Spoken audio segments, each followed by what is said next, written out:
qabtay magaalada Garowe ayaa bayaan ay soo saareen waxay ku sheegeen inay ka soo horjeedaan shirka maamul goboleedyada ee ka soconaya gudaha caasimadda Puntland ee Garowe sidoo kale saraakiishu waxay ka cawdeen mushahar la'aan ay sheegeen bilihii u dambeysay inay ku sugnaayeen ciidamada ay u taliyaan warkan faafahintiisa waxay noo diyaariyay wariyaheena Maxamed Bidaanshe saraakiisha ciidamada qalabka sida ee Puntland ayaa bayaan ay soo saareen waxay kaga hadleen arrimo badan ay ka mid yihiin doorashada foodo inagu soo haysa ee 2019 waxay kala saraakiishan ka soo jeesteen shirarka maamul goboleed ee ka socda magaalada Garowe ee caasimadda Puntland iyadoo saraakiishan ay tilmaameen inay taageersan yihiin dawladda dhexe ee federaalka Soomaaliya afayeenka guddiga saraakiisha ciidamada qalabka sida ee Axmed Cabdullaahi Samatar horena u soo noqday taliyaha qaybta gobolka Nugaal ayaa bayaankan saxaafadda u akhriyay annagoo saraakiisha ciidamada qalabka sida ee Puntland markaan aragnay xaaladda kala guurka iyo isbedelka soo wajahan ee doorashada madaxtinimada Puntland 2019 inta loo baahan yahay waa ruux muwaadin ah yaqaan suuhdimaha Puntland leedahay garan kara difaaca dibadda sugi kara amniga gudaha marxaladihii shacabka Puntland soo maray oo kala gedisnaana magac iyo maamuus ku leh naf iyo maalba hoosna loo eego waxqabadkiisii ammaanada guud xafidideeda iyo mas'uuliyadiisa dhan walba dalyaqaan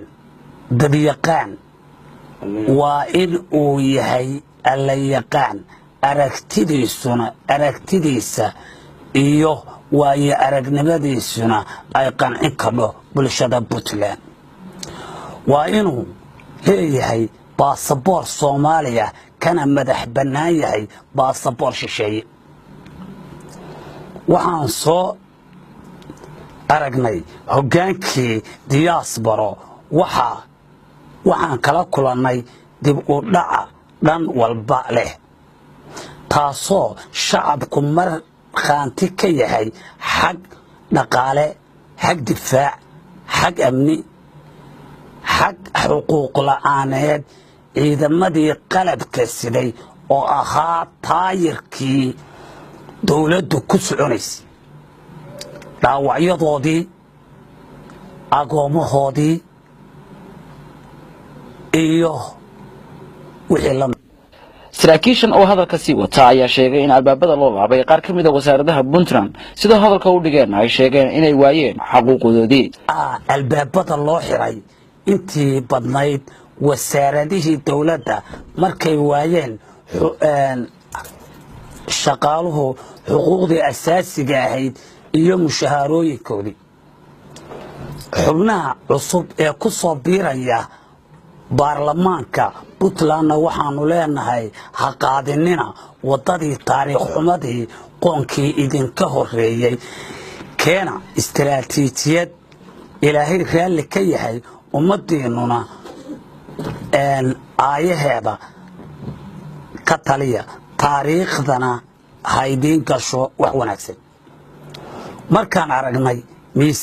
miisaanka iyo sharafta dawladda federaalka ahi u leedahay ummadda Soomaaliyeed iyo sida maamul goboleedyada xilkii ka dhamaaday u turjumayaan waa wax aad iyo aad u kala fog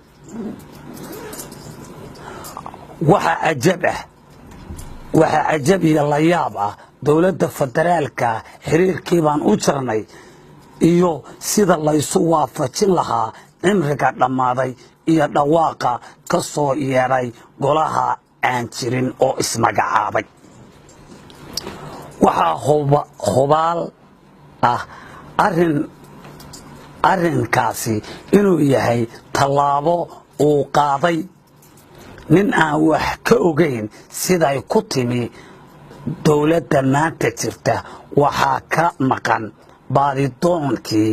iyo soo celintii qarannimada ummadda Soomaaliyeed inay ku waayeen naftooda kumayaal ciidan Soomaaliyeed ah waxaa xusid gaar ah mudan 560kii ka dhintay dhanka Puntland iyo dhaawacyadii aan la xisaabi karin dagaaladii maxaakiimta 2006 2019 lagaga safeeyo gobolada dhexe iyo koonfurta Soomaaliya. waxaan leenahay nimanka dawladda dhexe inkiray ha laga qaado magdhowgii naf iyo maal balaha ee dawladda jirta dhidibada loogu aasay annagoo kaashanayna kuna kalsoon salaadiinta dhaqanka nabadoonnada culamaa u diinka aqoon-yahanada ganacsatada iyo ururada bulshada waxaan ku tala bixinaynaa in la dhiso golihii garsoorka oo ka maqan dhismaha Puntland ee hadda jira si dawladnimo dhab ah iyo xisaabtan loo helo golayaal buuxa taas oo loo dhisi waayay in nin walba dantiisa ku fushado. saraakiishan ayaa baarlamaanka Puntland 2019 uga digay laaluushka kaasoo ay sheegeen inuu lumiyay masiirkii reer Puntland lana tixgeliyo rabitaanka shacabka doonaya musharaxa hogaamin kara Puntland 2019. baarlamaanka 2019 waxaan uga digaynaa laaluush qaadashada lagu lumiyay masiirkii ummadda Puntland lana ayna tixgeliyaan rabitaanka shacabka mudnaantana la siiyo musharaxa astaamaha kor ku xusan buuxiye. arrintaas iyada ah ayaan saxaafadda annagu u soo gudbinay warmurtiyeedkiina ku leeyahay waxaan intaa raacinaynaa haddii la waayo oo ay dhacdo in ay ku socoto sida tan iyo cagajiidkan waxaa imanaya heestii ahayd samandiidow dami baa kuu dhigan lagugu dili doono ciidamaduna waxay qaadanayaan tallaabaday qaateen dawladii hore ee musuqmaasuqa ahaa tallaabaday ka qaateen bay qaadanayaan. waxaa la yaabatay oo fajac ah oo ummaddu ay qaadan laadahay Puntland waa tii federaal doontay oo dhistay oo muujisay inta dawlad goboleedana dhismahoodii ka qayb qaadatay taas oo ay uga jeeday ummadda Soomaaliyeed inay dib u asaasanto kadib markii colaaddu dhex galeen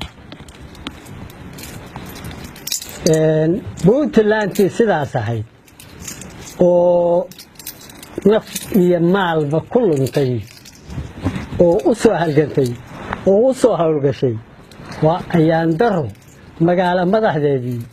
Garowe maanta in lagaga talinayo Soomaaliya baabeed. محمد أحمد شامع محمد بلانشي